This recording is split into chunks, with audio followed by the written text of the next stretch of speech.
Iranian meddling in the Middle East could spark fresh wave of refugees to Europe, Israel's Netanyahu warns Merkel.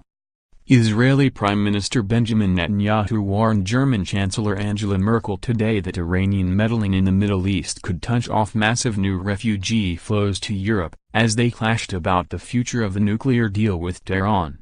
At the start of a three-day European tour dominated by strategic differences on Iran, Netanyahu charged that Tehran has been able to bankroll a growing military presence in countries such as Syria and Yemen because sanctions had been lifted in exchange for its halt in nuclear enrichment activities.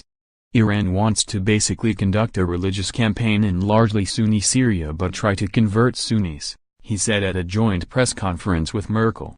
This will inflame another religious war, this time a religious war inside Syria, and the consequences will be many more refugees, and you know where exactly they will come, he said. More than 1 million asylum seekers, with Syrians making up the biggest group, arrived in Germany since 2015, creating deep new political divisions in the country and shrinking Merkel's ruling majority in her fourth term. Germany, France and Britain are three of the signatories of the 2015 Joint Comprehensive Plan of Action, JCPOA, between world powers and Iran, aimed at keeping Tehran from acquiring nuclear weapons. Netanyahu, who has long railed against the deal, will continue on to Paris for meetings with French President Emmanuel Macron on Tuesday and British Prime Minister Theresa May on Wednesday. All three countries have vowed to try to salvage the hard-fought accord since President Donald Trump announced the U.S. withdrawal from it last month. The European powers argue it is the best way to head off a regional arms race and have vowed with Russia and China, the two other signatory countries, to keep it alive. Merkel insisted that the Europeans and Israel were united by the goal that Iran must never get a nuclear weapon, but acknowledged deep differences with Netanyahu on how we can best achieve this. She defended the nuclear accord as ensuring, at least for a certain time, that Iran's activities are under control, noting that Tehran had been on the brink of having a nuclear weapon before the deal was signed. But she acknowledged that a supplementary deal with Tehran covering its ballistic missile program as well as its interventions in countries such as Lebanon, Syria, Iraq and Yemen was needed. But we believe that this can be achieved with tough negotiations, she said. Asked about Iranian Supreme Leader Ayatollah Ali Khamenei comments on Twitter Sunday calling Iran a malignant cancerous tumor, Merkel said Germany and its partners had repeatedly and with great clarity told Iran that we will stand up for Israel's right to security.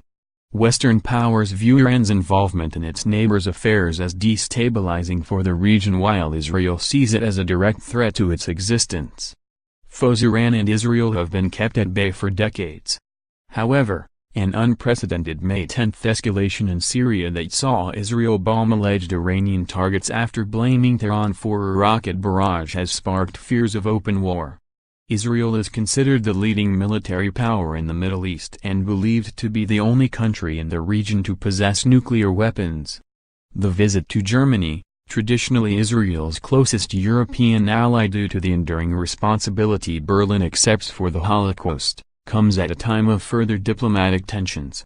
Merkel has repeatedly criticized expanding Israeli settlements in occupied Palestinian territory as destructive to long-thwarted hopes for a two-state solution. She nevertheless defended Israel's right to retaliate against rocket attacks from Gaza amid the worst military flare-up in the beleaguered Palestinian enclave since a 2014 war.